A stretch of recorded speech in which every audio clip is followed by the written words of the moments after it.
कोशिश कर रहा हूँ ना, 1 हफ्ते में तुम्हें बेल दिलवा दूंगा, मेरा यकीन करो। पता नहीं तुम्हारा वाला हफ्ता कब आएगा। क्या हुआ मेरे भाई? कुछ नहीं भाई, पिछले महीने मेरे गांव में चोरी हुई थी। चोरी चोर ने की और पकड़ मुझे लिया और यहाँ लाके बंद कर दिया। पर सच में ये चोरी मैंने नहीं की। मैं वकील साहब से कह रहा हूँ मेरी बेल करवा दो। हर हफ्ते आते हैं, अगले हफ्ते का चूरन दे जाते हैं। एक काम करो, अपने लॉयर को बोलो कि उस दिन तुम गांव में थे ही नहीं। ये बात कौन मानेगा? उनसे बोलना कि तुम साईं बाबा का प्रवचन सुनने चेन्नई गए थे। चेन्नई के किसी भी लॉज का बिल लेकर आ जाओ और उसी के बगल में किसी रेस्टोरेंट का खाने का बिल लेकर आओ और बगल के सिनेमा हॉल से 2 एक टिकट भी ले लेना और चेन्नई आने जाने के प्राइवेट बस के नकली टिकट भी। ये सब चीजें इकट्ठा करो, उसके बाद एक नकली कहानी बनाओ। जज के सामने यही साबित होगा कि तुम उस दिन चेन्नई में थे, गाँव में थे ही नहीं। आप तो महान है सर। थैंक्स। लॉयर को बोलो किताबें छोड़े, थोड़ी फिल्में देखना बहुत जरूरी होता है। फिल्में देखे बिना ये लॉयर लोग कैसे लॉयर बन जाते हैं यार। सर मेरी भी बेल करवा दीजिए सर ना। नहीं, एजेंट साई श्रीनिवासन आत्रेया। चलो रे, ये झगड़ा नहीं, एक लाइन बनाओ यार। इसकी भी सबकी बेल कराएगा आज एजेंट आत्रेया। भाई तुमने क्या कांड किया? सर मैंने तो सिर्फ एक बड़ा चुराया। हाँ, तो तुम्हारे पास तो गवाह मौजूद है, तैयार करो उसे। आज से पहले इसने कभी सोचा भी नहीं होगा कि ये जेल से छूटेगा। लाइन में आओ भाई लोग, लड़ना नहीं। पर इसकी शक्ल पे लिखा है ये दोबारा क्राइम करेगा। शर्म नहीं आती ना चोरी करते? सर ये क्या घटिया खाना है, किसी अच्छे होटल से खाना मंगाओ ना। जो दिया है ना वो चुपचाप खा, समझा? जा अंदर। उधर आ गया। आइए सर, स्वागत है। आइए बैठिए।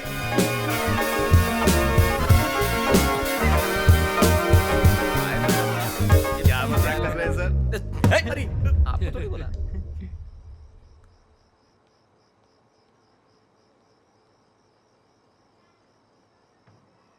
नमस्ते सर। क्या बोलते हैं? जब से आए हो एकदम चुपचाप बैठे हुए हो। कुछ खा तो लो। क्या हुआ सर, क्या दिक्कत है? कोई भी प्रॉब्लम हो फटाक से सॉल्व करता हूं। क्या बेल चाहिए क्या? हैं सर, आपसे बोल रहा हूं। ठीक है, आपकी मर्जी। दिव्या। ये दिव्या कौन है सर? दिव्या मेरी बेटी का नाम है। क्या हुआ आपकी बेटी को? वो बेचारी गरीब बच्चों में किताबें वगैरह बांटती थी, उन्हें पढ़ाती भी थी। वो गरीबों की काफी मदद करती थी। इस महीने की 18 तारीख को वो काम के सिलसिले में ओंगोल गई थी। उस रात 10 बजे उसने मुझे फोन किया और कहा, पापा मुझे बहुत डर लग रहा है, वो तीनों मुझे नहीं छोड़ेंगे। और फिर उसका फोन कट हो गया बेटा। उसके बाद मैंने बहुत कोशिश की पर उसका फोन नहीं लगा। मैं समझ नहीं पाया अब क्या करूं, पता नहीं किससे मदद मांगूं। तभी उस दिन मैं मेरे दोस्तों के साथ ओंगोल पुलिस थाने गया, वहां कंप्लेंट लिखवाने। वहां के पुलिस वाले ने कहा, यहां आज किसी की लाश आई है, जाकर वहां पहचान कर लो कि कहीं वो तुम्हारी बेटी तो नहीं है। मेरी दिव्या, वो मेरी दिव्या ही थी। इंस्पेक्टर ने कहा उसने किसी लड़के के चक्कर में आत्महत्या कर ली है, पर यह झूठ था। कोई भी मेरी बेटी को देखकर यह अच्छी तरह से बता सकता था कि किसी दरिंदे ने उसका रेप करके खून कर दिया।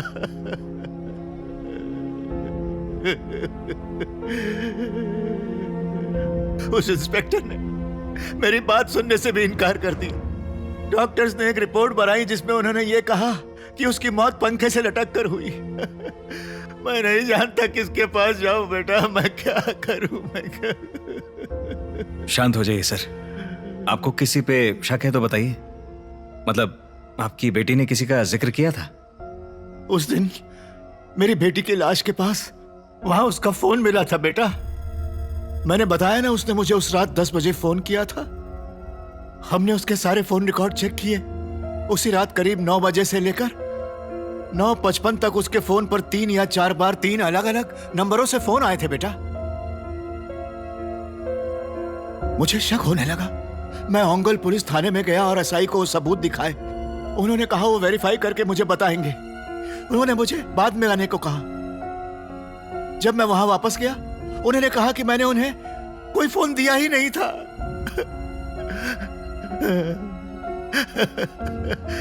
उसके बाद मैं यहाँ के पुलिस स्टेशन में भी गया। असलियत में किसी आदमी ने वेंकटाचलम के पास चिट फंड के चक्कर में लोगों के पैसे लूट लिए थे। उन्होंने वो इल्जाम मुझ पर लगा दिया और मुझे अंदर कर दिया बेटा।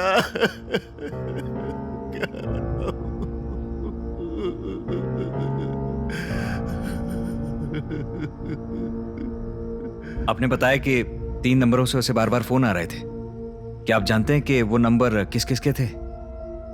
मैं उनके नाम नहीं जानता बेटा, पर मुझे लगा ये नंबर काम आएंगे तो मैंने नोट कर लिया। ये इसमें क्या मैं देख सकता हूँ? ये देखो। आपकी बेटी की फोटो है?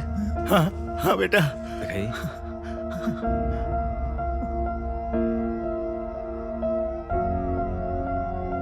मैं इन नंबर्स के बारे में और पता लगाता हूं। धीरज रखिए सर, धीरज रखिए।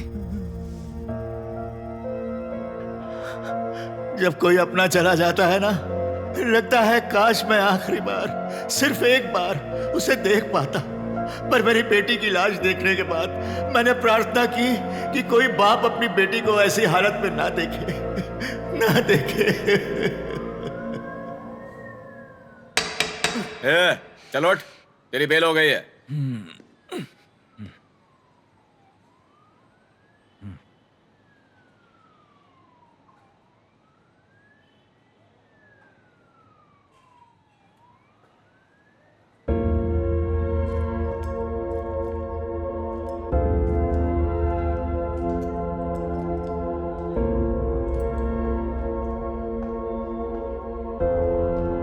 क्या हुआ एजेंट? अब तो जेल से बाहर है, फिर भी मुंह क्यों लटका हुआ है? कल रात को हवालात में एक आदमी से मिला था।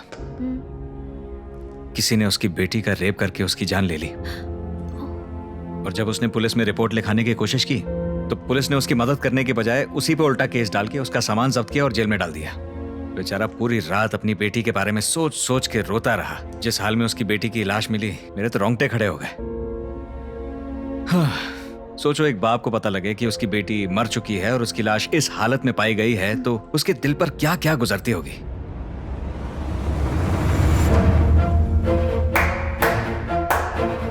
मैं हमेशा तुमसे कहता था ना कि एक दिन हमारे पास बहुत बड़ा केस आएगा। यही वो केस है। हम ये केस सॉल्व करेंगे। मारुति राव ने मुझे 3 नंबर्स दिए हैं। ये लोग जो भी हैं अपनी पूरी ताकत लगाकर इस केस को दबाने की पूरी कोशिश कर रहे हैं। ऊपर से पुलिस भी इन लोगों की मदद कर रही है केस को दबाने में। जरा पता लगाओ ये नंबर्स किसके, डिटेल्स निकालो। Okay agent.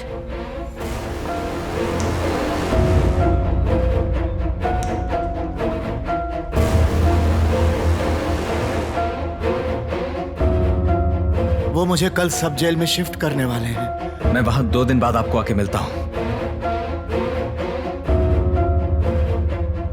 मेरा नाम मारुति राव है और तुम्हारा नाम? एजेंट साई। आप बाबू बोलेंगे तो चलेगा।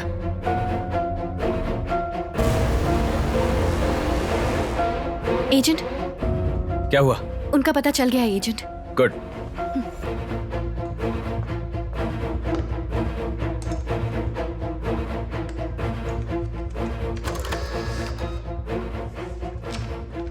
पहला नंबर अजय नाम के आदमी का है। Vrindavan apartments, behind railway station, Nellore. दूसरा कौन है? अगला प्रिंट। हर्षा। ये कौन है? आर.के. पुरम, नेल्लोर। और तीसरा? फोटो नहीं है, ये तो लड़की है, वसुधा। ये तीसरे नंबर की फोटो डेटाबेस में नहीं है। Interesting, interesting. ठीक है, पहले इन 3 एड्रेसेस पे चलते हैं। देखते हैं ये लोग वहां रहते भी हैं या नहीं, और सबसे पूछते हैं कि 18 तारीख को वो लोग कहां कहां पे थे।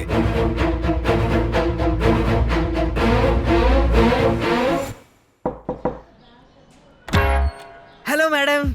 हमारा बाथरूम पहले से साफ है। नहीं नहीं, मैं क्लीनर बेचने वाला नहीं हूँ मैडम। हाँ, हमारे कपड़े पहले से चमक रहे हैं। मैं डिटर्जेंट भी नहीं बेच रहा हूँ मैडम। तो क्या टूथपेस्ट में नमक मिर्ची ढूंढने वाली गैंग से हो? नहीं मैडम, मैं तो 1 फ्लाइट कुरियर से आया हूँ मैडम। ओह, अजय सर के नाम से कुरियर आया है मैडम। मैं कब से बोलना चाह रहा हूँ मगर आप भी। असल में 18 तारीख को वो शहर में नहीं थे ना, उस दिन उनका फोन ही नहीं लगा तो। हाँ, 18 को वो शहर में नहीं रहते। हाँ, वो मेरी बात हुई थी सर से, उन्होंने बताया था कि वो कहीं गए थे। ओंगोल गए थे। हाँ, ओंगोल।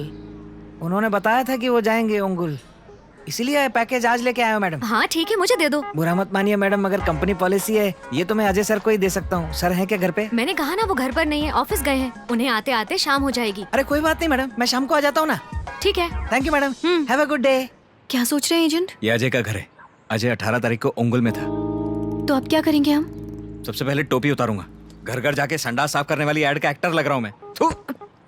वो पैकेट में से अजय का एड्रेस हटा के हर्षा का लगाओ। मैं 18 तारीख को आने वाला था मैडम। 18 को वो अंगोल में थे, इसलिए शायद आप उनसे मिल नहीं पाए। हाँ ओके ओके, सर से बात हुई थी मेरी, उन्होंने आ जाने के लिए बोला, इसलिए मैं आ गया मैडम। अभी वो बाहर है, थोड़ी देर में आ जाएंगे। ठीक है, वो 1-2 पार्सल और हैं तो मैं जरा दे के आता हूँ मैडम।